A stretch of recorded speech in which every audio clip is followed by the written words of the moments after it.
Hi, Fabian. I'm just curious. I know your brother thinks the world of you. Obviously, I think you think the world of your brother, and you guys training for these high-level fights, within, the same time period. What was that like for you, especially given what this past year with COVID and the pandemic was like for you and him? It was good. There's no one better to train with than my brother. He's number 3 ranked in the world. He's been up against former champion and all the top level guys. So to have that person to lean on and train, you can't act better, right? So yeah, it was great. Tony? Hi, Fabian. Hope you're well. How you doing, mate? You all right? Yeah, I'm very well, thanks. Yeah, I mean, just following up on that call, obviously you were supposed to watch your brother fight this past weekend. That didn't go down. Is the plan to still stay in the States after your fight, to stay out with your brother? I don't know, because I got kids, you know what I mean? So I don't know if the kid's mom will allow that. So I don't know. I'm looking to go back home after this, celebrate my win. And then and I just want to... Sorry. Yeah, no, it's all right. Yeah, no, I was just gonna mention, obviously in your last fight, it didn't go your way. I just wondered what you actually took out of losing. They often say that, you learn the most in defeat. So I just wanted to get your thoughts on that being your first professional loss on your career. I just felt like I was just being too comfortable in there. I wasn't really going out there and putting big shots on him. So I think that was my first loss after like 6.5 years of fighting. So I think I just got too comfortable, and I won't be making that mistake again. I'll be going out and I'll be putting pressure from the start. What's going on, Fabian? This is Mason from the Sports Sesh podcast. How you doing, mate? Yes, mate. How you doing? You all right? I can't complain. From one Englishman to another, how does it feel to be representing the UK over in Bellator? It feels great. I think I'm the only one on the card, so it feels good. I got a big fight on this card, and I believe I got a big finish. So it feels great to be on here representing. And last thing from me, obviously, I've seen a few comments joking about, obviously, a lot of haters as such only class you as Leon Edwards' brother, which is completely, utterly ridiculous because obviously you're a hugely talented fighter. But what do you say to those guys that only class you as Leon's brother? Because obviously you're out there making your own legacy as we speak. Mate, they can keep calling me his brother. You know what I mean? I've came to this sport and I produce great finishes on my own. So it is what it is. I just see those as casuals that's trying to play this game, but that's nothing to me. To be called Leon Edwards' brother is an honor, so I don't really mind. Can carry on. Jake? Hi, Fabian. Jake from Fight and Talk. You all right? I do. Yeah, good. You've been on an absolute tear since, of course, Lee Chadwick back in Newcastle all those years ago when Bellator Europe started. Of course, you had a slight slip up there against Costello. Yeah. How much are you looking forward to coming out in, I guess, righting maybe the wrongs, putting that pressure on, and coming out with a massive performance for these new US fans? There's no, I got a chip on my shoulder. You know what I mean? I'm that guy, man. Suffering my first loss of my career. I'm pissed. I'm not going to lie, so I'm going to go out there and I'm going to put pressure on him. I'm going to show my intention from the get-go. This guy believes that he's going to go. I read a comment somewhere, he's going to come in and mess my face up.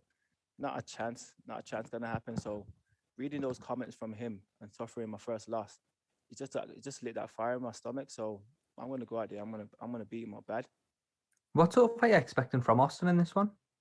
I just think he's going to be shooting for his life, if I'm honest. You know what I mean? Like, the pressure that I'm going to put on him, he's going to be panicking and shooting for his life. So let's see. I don't expect anything different from what I've seen. Stephen? So following up on that, Fabian, what do you think about that matchup, that stylistic matchup after your loss to Costello? With this guy, Austin. Yeah, I mean, he's a guy who's not completely uncomfortable striking on his feet, but in his past, like when he's encountered trouble on the feet, he pretty much reversed to wrestling. It will be reversing to wrestling. Like I say, I'm going out there and I'm putting big shots on him from the get-go. So I know he's gonna be looking to wrestle. And if he wants to wrestle, we can wrestle. I'll bring my wrestling boots. You know what I mean? We can not strike at all if he wants to do that. So I feel like the Americans fighters seem to think that us British guys can't wrestle, but let's see how he deals with it when he can't take me down. But I guess that's why I'm asking about what you think of the stylistic matchup coming off of that loss, because obviously you can wrestle. You're a complete mixed martial artist. Yeah. But coming off of a loss, they're giving you a guy who maybe doesn't give you the best opportunity to showcase your skills. I don't think it's about him. Obviously they've given me this guy, but I think this is the perfect matchup to showcase my skill, my MMA skills. It's the perfect matchup. He's gonna be going in there trying to take me down, and it's up to me to defend those takedowns and land some tasty shots on him. So I think it's the perfect matchup if I'm honest. Tom? Hey, Fabian, thanks for talking to us, mate, at MMA UK. Sorry if I sound like a bit of an echo here, but, like you said, you've had an amazing, run up. Obviously, it had, like, the slight slip with, like, the last fight, it was a close decision, nothing against you. But how are you feeling about, showing us what the Assassin is all about in your next fight and representing the UK? Yeah, I feel good, honestly. I'm a confident guy, so suffering that loss, yeah, obviously not me because I'm passionate about the sport, but it never knocked my confidence. I went back to the gym, I got working, and I've been working ever since then. I'm in the best shape I've been in.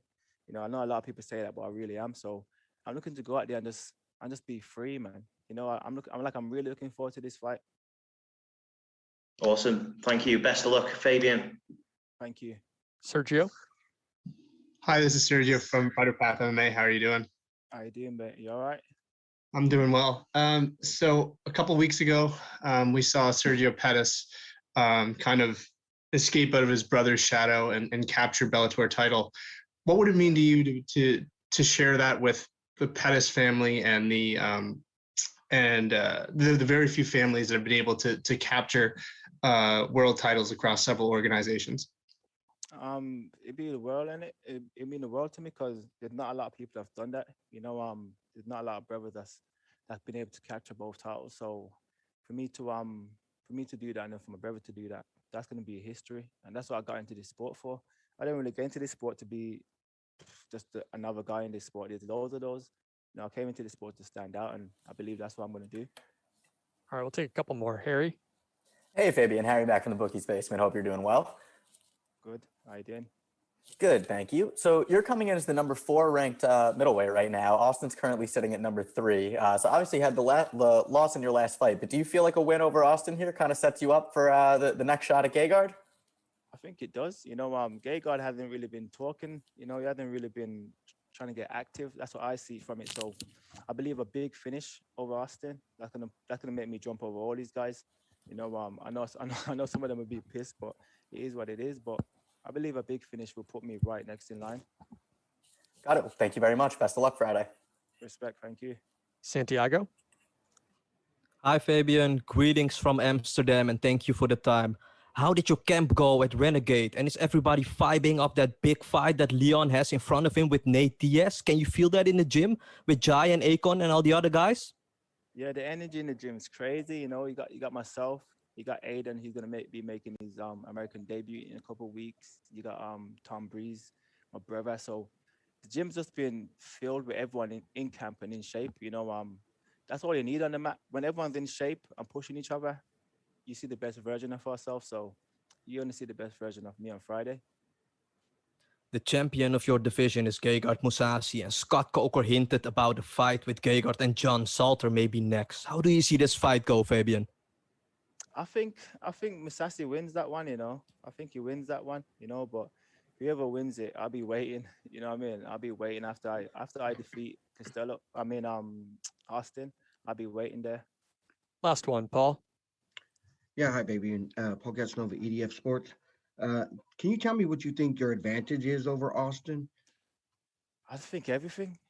I think everything. If I'm honest, I think the striking, my wrestling, my jits. I think everywhere. If I'm honest, I just believe I'm just a better athlete everywhere with this guy. I know a lot of people talk about his wrestling and stuff like that, but the opponent that he's faced, I've never offered anything. And that's it. I'm just better everywhere. All right. Thanks for the time, Fabian. Good luck this week. Yeah, respect, boys. Thank you.